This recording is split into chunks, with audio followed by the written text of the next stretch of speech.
Hello friends, welcome to my channel. मैं हूं doctor नम्रता और आज आप सभी से मैं बात करूंगी फ्रोजन शोल्डर के बारे में। दोस्तों, फ्रोजन शोल्डर का मतलब होता है स्टिफनेस ऑफ शोल्डर। फ्रोजन माने जम जाना और शोल्डर मतलब कंधे। हमारे कंधे जम जाएं, कंधे जाम हो जाएं, शोल्डर्स में स्टिफनेस आ जाए, उसमें अकड़न आ जाए, हमारे कंधे जाम हो जाएं, मूवमेंट्स उसमें बिल्कुल बंद हो जाए, तो उस कंडीशन को हम फ्रोजन शोल्डर बोलते हैं। सेल्फ लिमिटिंग कंडीशन होती है। अगर आप इसका कोई ट्रीटमेंट ना भी लें तो ये प्रॉब्लम अपने आप ही 1 से 3 साल के अंदर ठीक हो जाती है।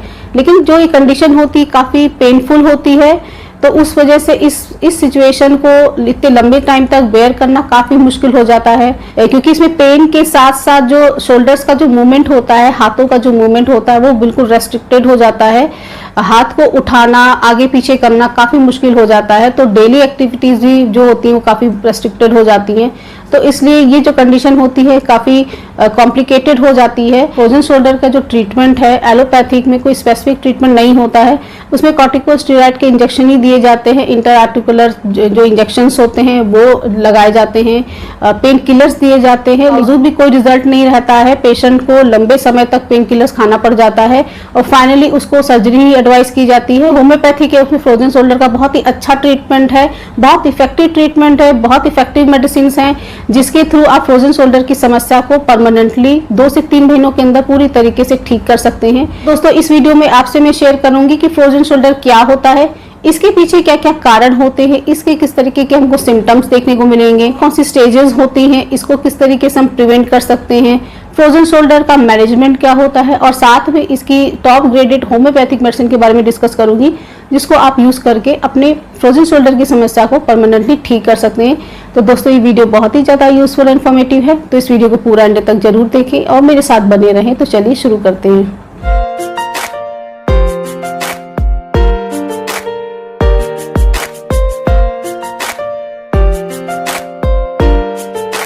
दोस्तों, वीडियो को शुरू करने से पहले अगर आप लोगों ने मेरे चैनल को अभी तक सब्सक्राइब नहीं किया है तो मेरे चैनल को सब्सक्राइब करके बेल आइकन को प्रेस कर लें, जिससे कि आने वाले वीडियो की नोटिफिकेशन आपको मिलती रहे। तो चलिए बात कर लेते हैं फ्रोजन शोल्डर के बारे में। दोस्तों, फ्रोजन शोल्डर को हम मेडिकल टर्म में एडेसिव कैप्सुलाइटिस भी बोलते हैं। तो फ्रोजन शोल्डर को समझने से पहले थोड़ा हम अपने जॉइंट के बारे में, शोल्डर जॉइंट के बारे में समझते हैं। दोस्तों, हमारा जो शोल्डर जॉइंट होता है वो 3 तरह की हड्डियों से मिलकर बना होता है। एक तो ह्यूमरस होती है, ये वाली आर्म वाली जो हड्डी होती है, दूसरी क्लेविकल होती है, कॉलर बोन, और पीछे से जो हमारी शोल्डर ब्लेड आ रही होती है, ये तीनों मिलकर के शोल्डर जॉइंट बनाते हैं। जो तीनों बोन्स होती है टेंडन लिगामेंट से अटैच होती हैं आपस में, और ये जो शोल्डर जॉइंट होता है एक कैप्सूल के अंदर कवर्ड होता है, इसको हम शोल्डर कैप्सूल बोलते हैं। कैप्सूल जो होता है वो कनेक्टिव टिश्यू का होता है और इसके अंदर साइनोवियल फ्लूइड भरा रहता है, लिक्विड भरा रहता है, जिससे इसमें जो मूवमेंट्स होते हैं वो फ्रीली मूवमेंट करते हैं, आगे पीछे ऊपर नीचे। लेकिन जब हमको फ्रोजन शोल्डर हो जाता है तो उस कंडीशन में जो कैप्सूल होता है, ये शोल्डर कैप्सूल, इसमें इन्फ्लेमेशन हो जाता है। इन्फ्लेमेशन की वजह से ये जो कैप्सूल की जो लेयर होती है उसमें थिकनेस आ जाती है, वो कैप्सूल पे थिकनेस धीरे धीरे बढ़ना शुरू हो जाती है, जिसकी वजह से क्या होता है कि जब ये थिकनेस बढ़ती है तो इन जॉइंट और इस कैप्सूल के बीच का जो स्पेस होता है वो धीरे धीरे कम होने लगता है।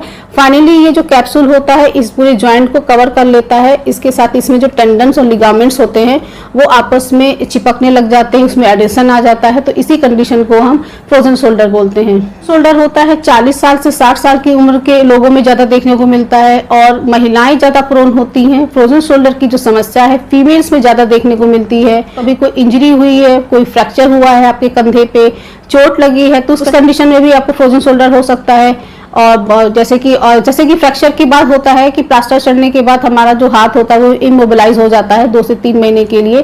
तो उस कंडीशन में भी हमारे हाथ का मूवमेंट प्रॉपर नहीं होता, तो उसमें भी हमको फ्रोजन शोल्डर होने के चांसेस बहुत ज़्यादा होते हैं।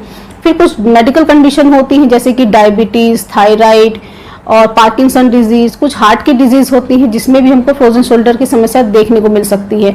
तो इस तरीके के जो पेशेंट होते हैं वो रिस्क पे रहते हैं, उनको ज्यादा खतरा रहता है फ्रोजन शोल्डर होने का। तो दोस्तों, बात कर लेते हैं फ्रोजन शोल्डर की स्टेजेस कितनी होती हैं। इसकी 3 अवस्थाएं होती हैं। जो पहली स्टेज होती है वो फ्रीजिंग स्टेज होती है। फ्रीजिंग स्टेज में क्या होता है कि जिसमें जो पेन होता है, जो दर्द होता है, वो धीरे धीरे बढ़ना शुरू हो जाता है। जो स्टिफनेस होती है, जो अकड़न होती है कंधे में, वो धीरे धीरे आना शुरू होती है। फिर एकदम से अचानक से पेन बहुत सीवियर होने लग जाएगा, बहुत भयंकर दर्द होने लगेगा और जो मूवमेंट्स होता है बिल्कुल रेस्ट्रिक्टेड हो जाएगा, बहुत ज़्यादा अकड़न हो जाएगी। अगर आप अपने हाथ को उठाने की कोशिश करेंगे तो उसमें काफ़ी सीवियर पेन आपको होगा। फिर जो सेकंड स्टेज होती है वो होती है फ्रोजन स्टेज। जो फ्रोजन स्टेज होती है उसमें जो पेन होता है वो धीरे धीरे कम होने लग जाता है, लेकिन जो अकड़न होती है वो परमानेंट बनी रहती है। जो मूवमेंट्स होता है वो परमानेंट रेस्ट्रिक्टेड ही रहता है। काफ़ी वर्स्ट कंडीशन होती है, क्योंकि पेशेंट को हाथ उठाने में काफ़ी ज़्यादा परेशानी होती है। फिर उसके बाद जो तीसरी कंडीशन होती है वो रिजॉल्विंग स्टेज होती है। रिजॉल्विंग स्टेज में पेशेंट का जो पेन होता है वो भी जाने लग जाता है समय के साथ साथ, और जो स्टिफनेस होती है, जो अकड़न होती है जॉइंट की, शोल्डर जॉइंट की, वो धीरे धीरे जाने लग जाती है। फिर एक कंडीशन ऐसी आती है कि जो पेशेंट के जो मूवमेंट्स होते हैं वो नॉर्मल होने लग जाते हैं, पेशेंट पूरी तरीके से ठीक होने लग जाता है। फ्रोजन शोल्डर के सिम्टम्स कैसे देखने को मिलेंगे, तो इसमें मेन 3 सिम्टम्स होते हैं। पहला होता है स्टिफनेस, दूसरा होता है पेन, तीसरा होता है रेस्ट्रिक्शन ऑफ मूवमेंट। दोस्तों, जो फ्रोजन शोल्डर के जो सिम्टम्स होते हैं उसमें जो इनिशियल सिम्टम होता है, जो सबसे शुरुआती लक्षण होता है, जो सबसे इंपॉर्टेंट लक्षण होता है, वो होता है स्टिफनेस। आपका जो शोल्डर जॉइंट्स होगा उसमें स्टिफनेस बहुत ज्यादा आ जाएगी, उसमें अकड़न बहुत ज्यादा होगी। आपको ये जो अकड़न होती है वो धीरे धीरे बढ़ती जाएगी। फिर उसमें पेन बहुत ज्यादा होगा। ये पेन होता है काफी सीवियर टाइप का होता है, बस्टिंग टाइप का होता है। जो दर्द होता है कंधे से, यहाँ से दर्द शुरू होगा, कभी कभी ये आगे आर्म में रेडिएट करता है।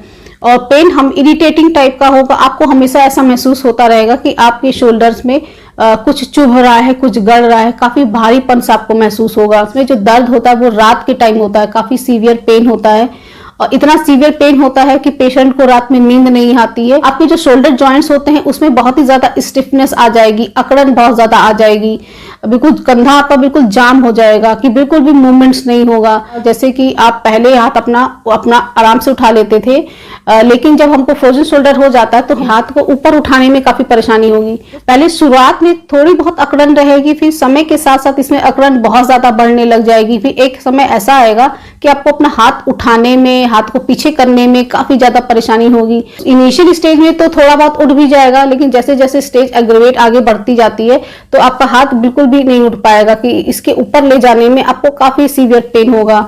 फिर हाथ को पीछे ले जाने में काफी परेशानी होगी। इस तरीके से अगर अपना बैक साइड में हाथ को करेंगे तो आपको काफी पेन होगा। तो इसमें मेन 3 सिम्टम्स होते हैं। पहला होता है स्टिफनेस, दूसरा होता है पेन, तीसरा होता है रेस्ट्रिक्शन ऑफ मूवमेंट। तो ये 3 सिम्टम्स अगर आपको देखने को मिल रहे हैं अपने कंधे में तो इट मीन्स आपको फ्रोजन शोल्डर की समस्या है। ये तो बात रही फ्रोजन शोल्डर के रिस्क फैक्टर, उसके कॉजेस, उसके सिम्टम्स, उसके स्टेजेस। तो चलिए बात कर लेते हैं इसके ट्रीटमेंट के बारे में, इसकी होम्योपैथिक ट्रीटमेंट के बारे में बात कर लेते हैं। होम्योपैथी में फ्रोजन शोल्डर का बहुत ही इफेक्टिव ट्रीटमेंट होता है, 100% रिजल्ट होते हैं। 2 से 3 महीनों में ही आपकी फ्रोजन शोल्डर की समस्या पूरी तरीके से ठीक हो जाएगी। तो दोस्तों, आपको कुछ मैं मदर टिंचर की कॉम्बिनेशन बताऊंगी, कुछ डाइल्यूशन बताऊंगी। तो दोस्तों चलिए डिस्कस कर लेते हैं कौन कौन सी वो मेडिसिन है। जिसमें फर्स्ट मेडिसिन रहेगी, टॉप ग्रेडेड मेडिसिन होती है फॉर फ्रोजन शोल्डर, नंबर 1 रेस्टॉक्स। दोस्तों, रेस्टॉक्स टॉप ग्रेडेड मेडिसिन होती है, बहुत इफेक्टिव मेडिसिन होती है।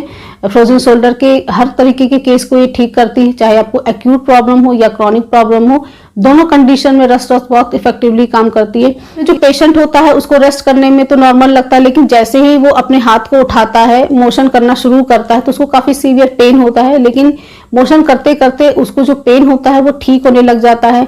सिकाई करने से बहुत ही ज्यादा आराम मिलता है। इसके साथ ही साथ रात में से पेन बहुत ज्यादा होता है। और तो इस कंडीशन, अगर इस तरीके की कंडीशन है तो रेस्टॉक्स आप लीजिए, रेस्टॉक्स 30 में लीजिए। इसकी 2 बूंद सुबह, दोपहर, शाम डायरेक्टली टंग पे लेना आपको 2 से 3 महीने के लिए। नेक्स्ट मेडिसिन है सैंग्विनेरिया कैनेडेंसिस, इसको आपको 30 में लेना है। दोस्तों, अगर आपको राइट साइडेड फ्रोजन शोल्डर है, आपके दाहिने कंधे में अगर फ्रोजन शोल्डर की समस्या है तो इस मेडिसिन को आप यूज करिए, बहुत ही अच्छे इसके रिजल्ट हैं। दोस्तों, इसमें जो इंडिकेशन होता है, पेशेंट को रात में बहुत पेन होता है, स्पेशली जब वो बेड पे जाता है तब उसको काफी सीवियर पेन होता है। पेन की वजह से नींद इंटरप्टिव रहती है। इसमें जो पेशेंट को जो पेन होता है वो बिल्कुल ये कंधे के टॉप से शुरू होता है और नीचे को जाता है, काफी सीवियर पेन होता है, आर्म तक रेडिएट करता है, और सिकाई करने से आराम मिल जाता है, गर्म सिकाई करने से काफी रिलीफ मिलता है। तो अगर इस तरीके की कंडीशन है और रात में अगर आपको पेन होता है तो सैंग्विनेरिया आप यूज करिए 30 में। इसकी 2 बूंद सुबह, दोपहर, शाम आप 2 से 3 महीने तक लीजिए, डेफिनेटली आपको काफी आराम मिलेगा।